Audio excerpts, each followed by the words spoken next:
Allah subhanahu wa ta'ala, il nous parle des regrets de ces personnes-là dans le Coran. وَيَوْمَ يَعَضُّ الظَّالِمُ عَلَى يَدَيْهِ. Allah subhanahu wa ta'ala, il nous dit,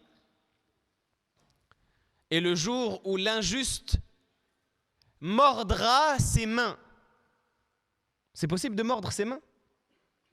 Normalement, quand on se mord, on dit quoi dans l'expression? On se mord les doigts. Pourquoi est-ce qu'Allah subhanahu wa ta'ala a dit se mordre les mains? C'est une faute? Iyadhan billah. Non, au contraire, c'est extrêmement éloquent. Ulama, il dit, ça veut dire qu'il regrette tellement que les doigts, ça ne suffit plus. Il est tellement dans une situation de regret qu'il se mord les mains. Il regrette quoi, celui-là? يقول يا ليتني اتخذت مع الرسول سبيلا. Si seulement j'avais pris le chemin du messager. Ya waylata, malheur à moi. Laytani lam attakhidh fulanan khalila. Si seulement je n'avais pas pris un tel en ami intime. Laqad adallani ani dhikri ba'da idh ja'ani. Il m'a certes égaré du rappel après qu'il me soit parvenu. Voyez le regret qu'il a. Il se mord les mains et dit si seulement je n'avais pas pris un tel en ami. Si seulement j'avais pris le chemin du prophète alayhi salatu wassalam et le chemin des compagnons.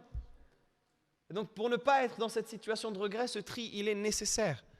Ce tri il est vital dans les personnes de ton cercle proche et en particulier dans les personnes qu'on va appeler nous les meilleurs amis.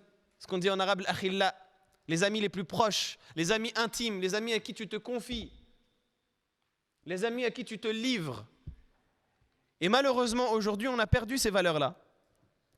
Je sais qu'on est souvent amené dans les rappels à faire des critiques de l'époque et à dire c'est plus comme avant et c'était mieux avant, etc. Mais c'est vrai qu'il y a des choses qui se sont perdues aujourd'hui.